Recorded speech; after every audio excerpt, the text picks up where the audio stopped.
Market లో invest చేసి మీ డబ్బులు డబుల్ చేసుకోవాలనుకుంటున్నారా? విజయవాడలో జరిగే సుందరరామిరెడ్డి గారి లైవ్ సెమినార్ కి అటెండ్ అవ్వండి. హలో అండి, నమస్తే. నేను మీ హరిత అక్కల, motivational speaker and emotional wellness coach. Suman టీవీకి మీ అందరికీ స్వాగతం. నేను ఇందాక వీడియోలో చెప్పినట్టుగా అండర్స్టాండ్ యువర్ ఎమోషన్స్ అనే వెబినార్కి ఎందుకు అటెండ్ అవ్వాలో ఇప్పుడు చెప్తాను. మీకు నిజంగా అటెండ్ అవ్వాలనిపిస్తేనే అటెండ్ అవ్వండి. ఇది ఎవరి ఫోర్స్ చేయట్లేదు కదా. సో అసలు నేను చేసే వెబినార్లో ఒక్కొక్కటి స్టెప్ బై స్టెప్ ప్రతి ఎమోషన్ గురించి మాట్లాడతానండి. అదేంటి, రోజు మనం ఫీల్ అయ్యే ఫీలింగ్స్కి కూడా మనకు గైడెన్స్ కావాలా?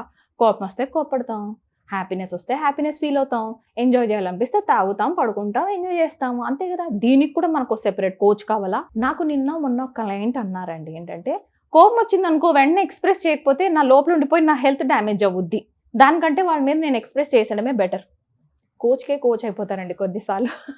తప్పు పట్టట్లేదు ఇక్కడ. కానీ కొన్ని ఎమోషన్స్ మనం దెన్నెందేర్ ఎక్స్ప్రెస్ చేయకపోతే నిజంగానే మన హెల్త్ డ్యామేజ్ అవుతుంది.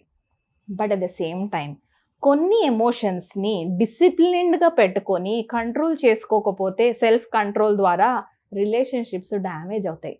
అందులో నంబర్ 1 ఎమోషన్ మీ అందరికీ తెలిసిందే, ఈగో. Yes or no?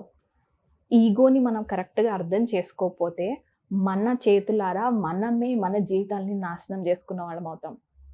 ఆడవాళ్ళలో అయితే ఎక్కువ కోపం అంటారు. మేడం, నేను ఎంత చేసినా సరే పొద్దు నుంచి సాయంత్రం దాకా కష్టపడతాను మేడం, వాళ్ళ కోసం నేను మస్తు సాక్రిఫైజులు చేసినా మేడం, లాస్ట్కి వాళ్ళు వచ్చి నువ్వేం చేస్తున్నావు, ఇంట్లో ఖాళీగా కూర్చుంటావా, లేకపోతే నువ్వు ఒక స్వీపర్కైనా కొంచెం జీతం వస్తుంది, నీకు అంత కూడా నువ్వు దానికి తప్ప ఇంక దేనికి పనికిరావు లాంటి మాటలు అంటుంటే ఉండలేకపోతున్నాం మేడం అంటారు. కోపం వెంటనే వచ్చేస్తుంది వాళ్ళకి. ఎందుకంటే వాళ్ళు ఎంతో సాక్రిఫైస్ చేసి మీకోసం చేస్తున్న ఫీలింగ్లో ఉన్నారు కాబట్టి లోపల మైండ్ కండిషనింగ్లో సాక్రిఫైజ్లోకి వెళ్ళారు. That's an emotion, right? నాకంటే నువ్వు వర్త్ ఎక్కువ అని చూపించుకున్నారు. But at the same time ఆ ఎమోషన్కి మన చుట్టుపక్కల వాల్యూ లేనప్పుడు వచ్చేది యాంగర్. అక్కడ వాళ్ళు ఎక్స్ప్రెస్ చేస్తుంది చాలా భయంకరంగా ఎక్స్ప్రెస్ చేయొచ్చు కావచ్చు, నేను కాదనట్లేదు. బట్ ఈ కోపం ఎక్కడి నుంచి వస్తుంది, ఓకే ఇక్కడి నుంచి వస్తుంది అని కానీ మనం అనాలిసిస్ చేసుకోలేకపోతే మనం దెన్నెందేర్ అరిసేస్తాము. మోస్ట్ ఇంపార్టెంట్లీ ఆడవాళ్ళలో నేను ఇది అడుగుతాను, మీరు నాకు చెప్పండి, మీలో ఎంతమంది సరే నాకు కోపం వచ్చింది వెంటనే అరిసేశారు అయిపోయింది, కానీ అసలు మీకు ఎందుకు కోపం వచ్చింది అన్న రీజన్ దాకా ఎవరు వెళ్ళకుండా ఇక్కడ మీ బిహేవియర్ని జడ్జ్ చేయడం వల్ల ఉల్టా మనమే మన బిహేవియర్ వల్ల సారీ చెప్పిన సంఘటనలు ఎన్ని ఉంటాయి? Yes or no? ఆలోచించండి. కోపాన్ని మనం కంట్రోల్ చేసుకొని దాని డైరెక్షన్ ఇచ్చి లోపలనే డీల్ చేయకపోతే రియల్ లైఫ్లో మనం చాలా లాస్ అవుతాం. సో మనం అండర్స్టాండ్ యువర్ ఎమోషన్స్ వెబినార్లో నేను పెద్ద టీచ్ చేయడానికి నా ఏజ్ ఎక్కువ కాదండి, కానీ నేను ఇక్కడ professionally trained by India's largest, అంటే మా ఇండియాలోనే ఫేమస్ లైఫ్ కోచ్ దగ్గర ట్రైన్ అయ్యి వచ్చాను. సో నా స్కిల్స్ని అండర్ ఎస్టిమేట్ చేయకుండా అక్కడికి రండి. ఈ పబ్లిక్ స్పేస్లో ఇంతకంటే ఎక్కువ మనం మాట్లాడలేం personal things, but there we will share step by step procedure ఉంటుంది. మనకి ఏది కావాలన్నా అచీవ్ చేయాలి అని అన్నా ఒక మెథడ్ ఉంటుందండి. Yes, how many of you remember flow charts in mathematics? మనకు ఒక స్టెప్ బై స్టెప్ ఫార్ములాస్ ద్వారా ప్రాబ్లమ్ సాల్వ్ చేసుకోమనే కదా మనం మ్యాథ్స్లో నేర్చుకుంది. మరి రియల్ లైఫ్ ప్రాబ్లమ్స్లో మనం ఇంటర్నల్గా డీల్ చేస్తున్న ఎమోషన్స్ని మనం నేర్చుకోకపోతే స్కిల్ బయటకు ఏదొస్తే అది వచ్చే అనేస్తున్నాం అని అంటే మన లైఫ్ పాడవకుండా ఇంకేమవుతుంది? సరే, అసలు ఎందుకు అండర్స్టాండ్ యువర్ ఎమోషన్స్ వెబినార్కి నేను రావాలి అన్నది నేను మీకు చెప్తాను, తర్వాత మీరు డిసైడ్ చేసుకోండి. ఓకే, నేను 2 years బ్యాక్ పోతే పోయింది 100 రూపాయలే కదా అని ఒక వెబినార్కి అటెండ్ అయ్యాను. అది అటెండ్ అయినప్పుడు మా మేడం 3 కాన్సెప్ట్స్ నేర్పించారు. Number 1 concept fighting with resistance, number 2 handling guilty ఎమోషన్ని ఎలా హ్యాండిల్ చేయాలి, అండ్ నంబర్ 3 నో చెప్పగలగటం. ఈ సింపుల్ 3 అండి నేను నేర్చుకుంది ఆ వెబినార్లో నుంచి. సరే, నాకు అనిపించింది నిజంగానే ఈవిడ గాడ్ పంపించిన ఏంజల్ అయితే, because I'm a science student, ముందు నాకు ప్రూఫ్ కావాలి. ఏంటి అంటే ఇక్కడ నాకు బాగా జరిగితేనే వెబినార్ నుంచి నేను నెక్స్ట్ లెవెల్కి వెళ్ళాలి అని. సో నంబర్ 1 ఈజ్ రెసిస్టెన్స్తో ఫైట్ చేయాలి అని అంటే మా మేడం నేర్పించింది 5, 4, 3, 2 and 1 క్లోజ్ చేసి జంప్ ఇంటూ యాక్షన్ అంది. అండ్ అలా మీ రెసిస్టెన్స్ మిమ్మల్ని కంట్రోల్ చేయడానికి ట్రై చేస్తుంది. సో మీరు వినకండి, మీరు jump into action and keep doing, చేస్తూనే వెళ్ళిపోండి. ఏదన్నా కానీ మీకు థాట్ వచ్చింది, మంచి థాట్ అని మీకు కూడా అనిపించింది, సో ఆపొద్దు, వెళ్ళిపోండి ముందుకెళ్ళి. అది నాకు ఎక్స్పెరిమెంట్ చేయాలనిపించింది. సరే, ఫస్ట్ రెసిస్టెన్స్ పట్టుకున్నాం కదా, నేను ఎక్కడ ఎక్స్పెరిమెంట్ చేయాలి? అది చాలా చలికాలం అండి, డిసెంబర్, జనవరి 2022 and 23.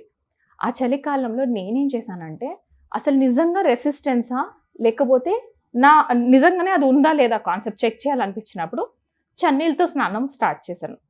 యాక్చువల్గా నా లైఫ్లో ఫస్ట్ టైం నేను అసలు చన్నీళ్ళతో స్నానం చేయను భూమి బద్దలినా కూడా. ఎందుకనంటే నా కండిషనింగ్లో ఏముంది, చన్నీళ్ళతో స్నానం చేస్తే జ్వరం వస్తుంది, జ్వరం వస్తే 2-3 డేస్ రెగ్యులర్ లైఫ్లో నేను ఉండలేను, నా మీద డిపెండెంట్స్ అయిన పిల్లలకి మా ఆయనకి నేను వండి పెట్టలేను, ఇలా ఉండేది నా కండిషనింగ్.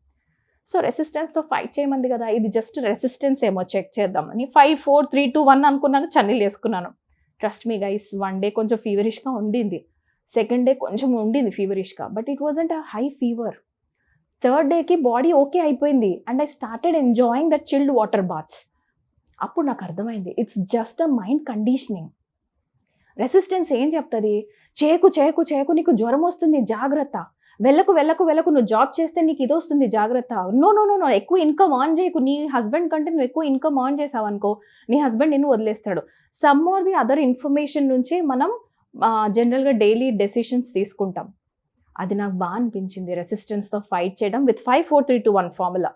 అలా నేను చాలా ప్లేసెస్లో పెట్టానండి. విదిన్ 1 month సెకండ్ ఫార్ములా ఏముంది, విదిన్ 1 month నాకు చాలా రిజల్ట్స్ కనిపించాయి. సెకండ్ ఫార్ములా వచ్చేసి నో చెప్పగలగటం. ఏంటి నో చెప్పగలగటం అంత ఇంపార్టెంటా? మన మొహమాటం వల్ల నేను డెసిషన్స్ తీసుకోవాల్సినవి వేరే వాళ్ళు తీసుకుంటున్నారు కాబట్టి అక్కడ నాకు కోపం వస్తుంది. ఇదా? అవునా, లెట్ మీ చెక్అవుట్. సో ఆ వారానికి 3 no's చెప్పమని చెప్పింది ఆవిడ. So I started taking this challenge. క్యాజువల్గా ఎవరైనా కాల్ చేసేసి నువ్వు అక్కడికి వచ్చేస్తావా అని అడుగుతారు కదా, ఐఎమ్ సో సారీ నేను రాలేకపోతున్నాను, ఏమనుకోవద్దు. First no. సెకండ్ నో, మన ఓన్ పీపుల్ ఉంటారు కదా, నేను ఈ రోజు మీ ఇంటికి వస్తున్నాము and I said I'm so sorry, I'm little busy, రేపు రండి ప్లీజ్. నో. యాక్చువల్గా అక్కడ ఉండేది కాదు situation, but I created a situation to say no.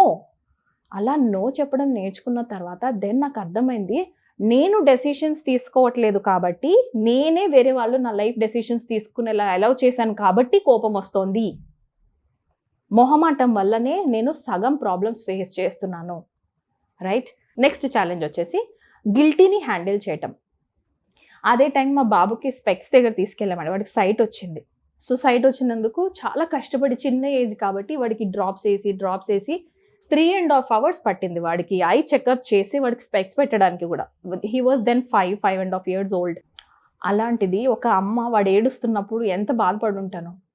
So సరే అయిపోయింది, 1 weekలో వాడికి స్పెక్స్ వచ్చాయి. మేము ర్యాండమ్గా అలా అపార్ట్మెంట్లోంచి లోపలికి వస్తున్నప్పుడు సడన్గా మా ఒక నైబర్ల ఒక చుట్టుపక్కల వాళ్ళు అన్నారు, జాగ్రత్త జాగ్రత్త, బాబుకి వచ్చేసింది, పాప కూడా పక్కా వస్తుంది, ఎందుకంటే నీకుంది, మీ హస్బెండ్కి ఉంది, మీ బాబుకి ఉంది అని. అప్పుడు లోపల నుంచి గిల్టీ వచ్చింది అండి, బికాస్ నా వల్లనే నా బాబుకి వచ్చింది, నా వల్లనే నా పాపకు కూడా వస్తుంది అన్న ఫీలింగ్. గిల్టీని నాకు ఎలా హ్యాండిల్ చేయాలో తెలియలేదు. ఎప్పుడైతే మేడం కాన్సెప్ట్ విన్నానో, హలో గిల్ట్ ఆంటీ, ఇది నీ గిల్ట్ ఆంటీ, నాది కాదు, so this belongs to you, ఈ గిల్ట్ నీది, నాది కాదు. హౌ ష్యూర్ ఆర్ యూ, మీరు ఎంత ష్యూర్ నిజంగానే గిల్టీ వస్తుంది అని మీకు ఎవరు చెప్పారు? లాంటిది నేను అలా మాట్లాడటం internal conversation, it's not outside conversation. లోపల ఫన్నీ స్టోరీస్ వేయడం మొదలు పెట్టేసరికి గిల్టీని విదిన్ 1 month పిచ్చ కామెడీ స్టోరీస్ అయిపోయాయి తల లోపల ఇంటర్నల్గా. Then I started having fun. నా లైఫ్లో ఎప్పుడు నవ్వనటువంటిగా ఆ 1 month చాలా నవ్వాను నేను. Then I understood it is just mindset issue. It's all in the mindset only.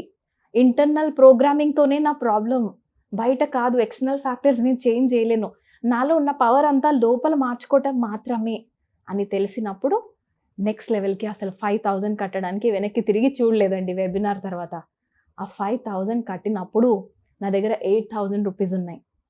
అప్పుడు చాలా భయం వేసింది, మళ్ళీ నేను ఆ 5,000 సంపాదించాలి అని అంటే నాకు 500 లేకపోతే సేవింగ్స్ చేస్తే మేబీ 6-7 monthsకి నేను అది మళ్ళీ తీసుకురాగలను. అప్పుడు నాలో బాడీలో మళ్ళీ రెసిస్టెన్స్ స్టార్ట్ అయింది. అవసరమా హరిత నీకు, అదే 5,000 పెడితే ఏదో ఒకటి ఇక్కడ యూజ్ చేయొచ్చు కదా అని. నేను మీకు ఒకటి చూపిస్తానండి. అలా 5,000 రూపీస్తో స్టార్ట్ చేసిన నా జర్నీ 5,000 రిటర్న్ వస్తాయా? నేను పెడుతున్న నెక్స్ట్ లెవెల్ ఆఫ్ కోర్స్కి 2 lakhs పెట్టానండి. 2 lakhs పెడుతున్నాను. అసలు ఈ 2 lakhs ఎక్కడి నుంచి రిటర్న్ వస్తాయి? తర్వాత నెక్స్ట్ లెవెల్ వెళ్తానే ఉన్నాను. బికాజ్ ఐ నో నా వర్త్ ఏంటి అని నాకు తెలుస్తుంది. అప్పుడు చాలా భయపడేదానండి. 3 lakhs చెక్ సైన్ చేస్తున్నప్పుడు లిటరల్గా పోస్ట్ ఆఫీస్లో కూర్చొని ఏడ్చాను.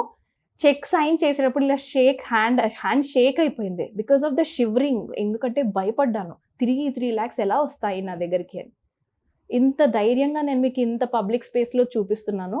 Today you can see my balance.